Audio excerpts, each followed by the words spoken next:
Over the last 4 years, the Nebraska legislature has passed a slate of laws designed to protect Nebraskans from transnational repression, safeguard Nebraska's data and critical infrastructure, combat malign influence operations, and enhance resilience to prepare for conflict. Nebraska is home to the U.S. Strategic Command at Offutt Air Force Base, as well as numerous nuclear missile installations that make it a target for foreign adversaries.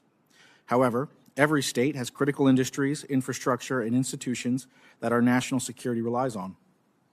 The People's Republic of China is a threat to every state and every community in our country.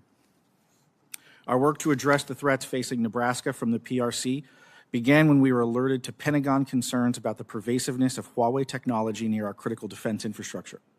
In 2020, the U.S. government took formal action to designate Huawei technologies as a threat to national security, but Huawei technology was still in use and being newly installed throughout Nebraska years later. In 2023, we drafted legislation to prohibit telecommunications companies from receiving state funds if they use or provide communications equipment deemed a national security threat. Additionally, telecom companies must annually certify that they don't use equipment designated as a threat by the FCC. The law also clears red tape obstacles to enhance security by stipulating that no additional permits or authorization from any state agency or local government will be required to remove prohibited equipment.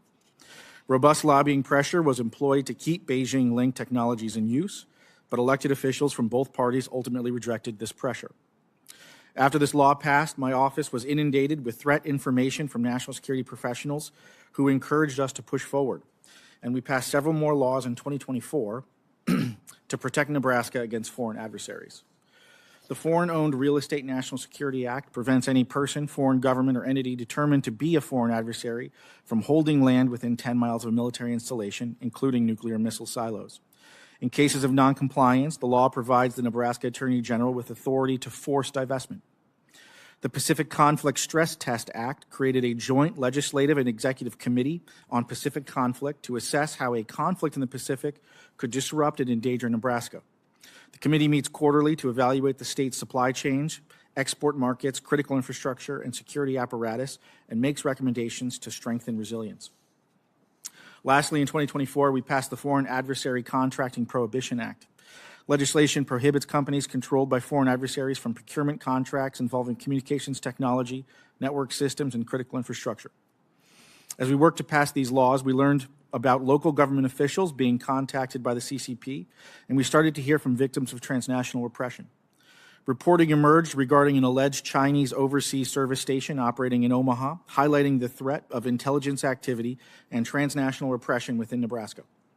We sought to limit the CCP's ability to influence, manipulate, and hurt people in our state by introducing the Foreign Adversary and Terrorist Agent Registration Act and the Crush Transnational Repression in Nebraska Act in 2025.